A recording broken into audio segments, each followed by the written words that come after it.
fi Zilalul Quran karya Al-Syahid Said Qutb, diterjemah bahasa oleh Datuk Yusof Zaki.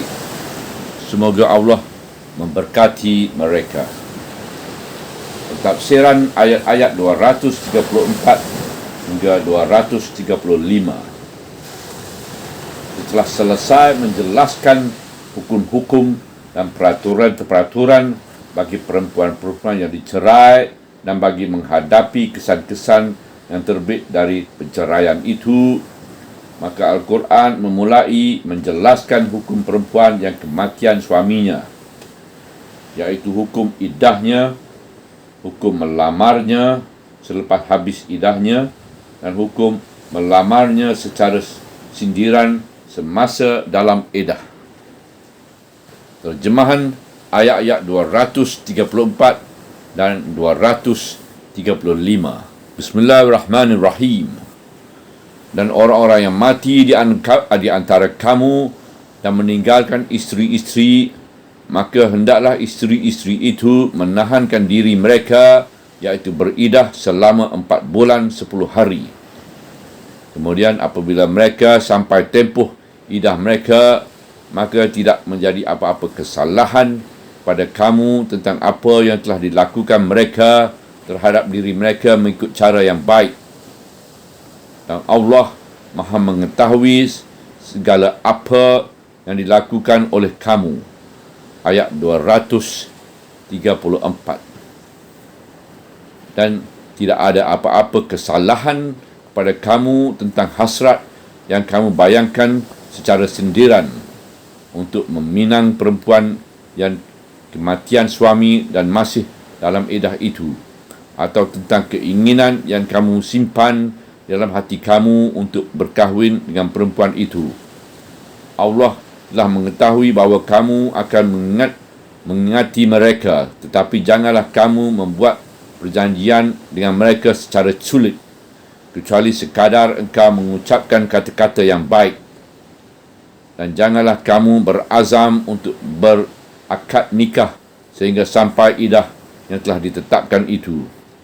Dan ketahuilah bahawa Allah mengetahui segala isi hati kamu.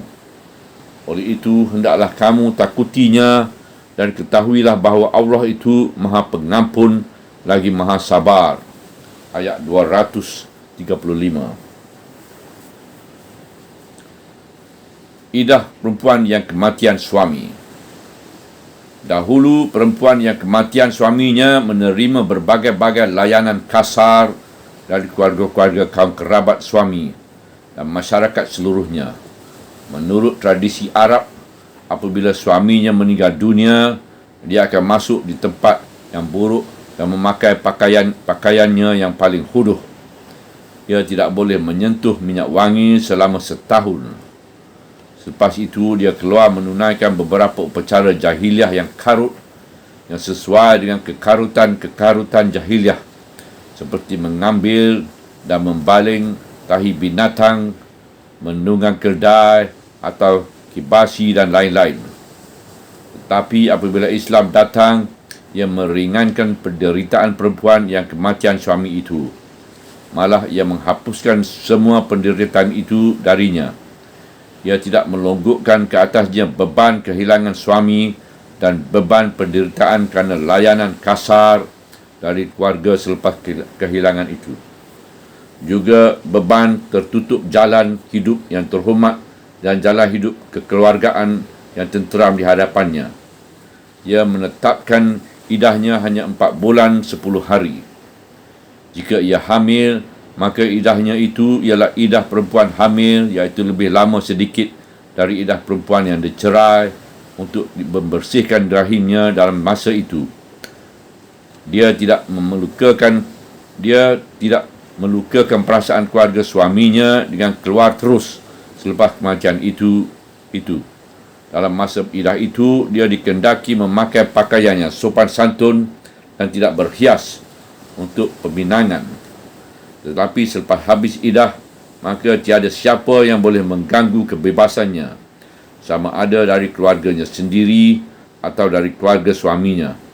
Malah, ia mempunyai kebebasan dalam menentukan perilakunya yang baik, yang termasuk dalam garisan undang-undang Allah dan syariatnya. Ia boleh menghiaskan dirinya dengan hiasan-hiasan yang dibenarkan kepada perempuan-perempuan Islam. Ia boleh menerima pinangan dan boleh berkahwin dengan sesiapa yang disukainya, dan hasrat keinginannya itu tidak boleh dihalang oleh tradisi yang lapuk atau oleh keangkuhan yang palsu, dan tiada yang mengawasinya melainkan Allah. Dan Allah Maha mengetahui segala apa yang dilakukan oleh kamu. Inilah hal ehwal perempuan. Kemudian ayat yang berikut beralih pula kepada kaum lelaki yang menaruh hati kepada perempuan itu dalam masa idahnya. Ia memberi arahan supaya mereka menjaga peradaban diri dan peradaban pergaulan, juga memelihara dan menghormati perasaan-perasaan di samping memelihara keperluan-keperluan dan kepentingan-kepentingan. Dan tidak ada apa-apa kesalahan kepada kamu tentang hasrat yang kamu bayangkan secara sindiran untuk meminang perempuan yang kematian suami dan masih dalam idah itu, atau tentang keinginan yang kamu simpan di dalam hati kamu untuk berkahwin dengan perempuan itu. Perempuan yang berada dalam masa idah masih tergantung dalam kenangan-kenangan yang tidak mati, masih terikat dengan perasaan keluarga si mati, juga masih terikat dengan kemungkinan adanya kandungan dalam rahim yang belum lagi diketara, atau terikat dengan kandungan yang telah ketara, yang mana idahnya bergantung dengan kelahirannya. Semua perhitungan ini menghalangkan sebarang percakapan di sekitar mendirikan rumah tangga yang baru, kerana percakapan yang seperti ini belum lagi sampai waktunya, dan kerana ia boleh mengguriskan perasaan-perasaan dan menodai kenangan-kenangan manis. Hukum melamar perempuan dalam idah kematian suami. Di samping menghormati perhitungan-perhitungan ini, namun melamar perempuan dalam idah dengan menggunakan sindiran, bukan kata-kata yang terus terang, adalah diharuskan syarak. Isyarat-isyarat yang jauh yang membayangkan keinginan melamar boleh digunakan, iaitu isyarat-isyarat yang dapat diertikan oleh perempuan bahawa lelaki ini mahukan dirinya menjadi isterinya selepas habis idahnya nanti. Telah diriwayatkan dari Ibnu Abbas radhiyallahu anhu bahawa penggunaan kata-kata sindiran itu ialah seperti, saya nak kahwin, saya perlukan kepada perempuan, saya bercita-cita untuk mendapat perempuan yang soleh. Begitu juga diharuskan seseorang itu menyimpan keinginan yang tersembunyi terhadap perempuan dalam idah, iaitu keinginan yang tidak dijelaskan secara terus terang, secara bayangan atau isyarat, kerana Allah mengetahui bahawa iradat manusia tidak berkuasa untuk menolak keinginan itu. Allah telah mengetahui bahawa kamu akan mengingati mereka.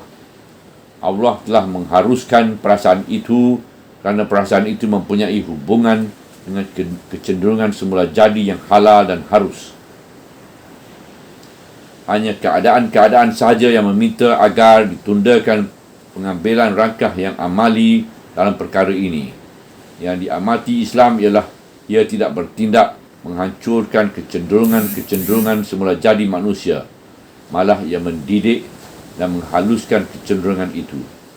Ia juga tidak bertindak menindas dan menekan kecenderungan-kecenderungan manusia, malah ia mengawal kecenderungan-kecenderungan itu.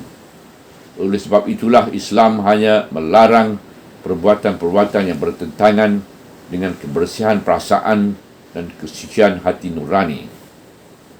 Tetapi janganlah kamu membuat perjanjian dengan mereka secara sulit. Maksudnya, tidak ada apa-apa kesalahan kepada kamu membayangkan secara sindiran hasrat kamu untuk melamar mereka atau menaruh keinginan di dalam hati kamu terhadap mereka. Tetapi yang ditegah oleh syarak ialah membuat perjanjian secara sulit sebelum habis iddah untuk mengawini mereka, kerana perbuatan itu melanggar peradaban diri dan merampas kenangan-kenangan terhadap suami dan menunjukkan kelakuan kurang sopan terhadap Allah yang telah menetapkan tempoh iddah itu sebagai masa pemisah di antara dua zaman hidup. Kecuali engkau mengucapkan kata-kata yang baik, iaitu perkataan-perkataan yang tidak mengandungi kata-kata yang keji dan lucah dan tidak melanggar batas-batas Allah yang telah diterangkan dalam situasi yang halus ini. Dan janganlah kamu berazam untuk berakad nikah sehingga sampai iddah yang telah ditetapkan itu. Di sini Allah tidak berfirman, janganlah kamu mengakad nikah. Malah dia berfirman, janganlah kamu berazam untuk berakad nikah, untuk menambahkan lagi perasaan segan dan malu. Kerana keazaman yang mewujudkan akad nikah, itulah yang ditegahkan syarak. Ini samalah dengan firman Allah Ta'ala yang berbunyi, itulah batas-batas Allah, oleh itu janganlah kamu dekati. Surah Al-Baqarah ayat 187, yang menyarankan sesuatu pengertian yang sangat seni dan halus. Dan ketahuilah bahawa Allah mengetahui segala isi hati kamu, oleh itu hendaklah kamu takutinya. Ayat 235. Di sini Al-Quran menghubungkan di antara undang-undang dengan perasaan takut kepada Allah yang mengetahui segala isi hati. Perasaan dan hasrat-hasrat yang tersembunyi di dalam hati mempunyai nilainya dalam hubungan-hubungan di antara lelaki dan perempuan. Itulah hubungan-hubungan yang amat peka, yang terlekat di hati dan terpendam di damir. Sedangkan perasaan takut kepada Allah dan rasa kebimbangan diketahui Allah yang berkecamuk dalam hati, itulah jaminan terakhir untuk melaksanakan undang-undang Allah. Apabila hati nurani seseorang bergegar, merasa takut dan bimbang, ia akan sedar dan gemetar dengan perasaan takwa, perasaan malu dan segan. Ia akan pulang ke pangkal jalan, di mana ia dicurahkan dengan kepercayaan kepada Allah, kepercayaan kepada kemaafannya, kepada kebesarannya dan kepada keampunannya. Dan ketahuilah bahawa Allah itu Maha Pengampun lagi Maha Sabar. Ayat 235. Allah Maha Pengampun. Ia mengampunkan kesalahan-kesalahan hati yang sedar terhadap Allah dan yang bimbang terhadap isi kandungannya. Dan Allah Maha Sabar.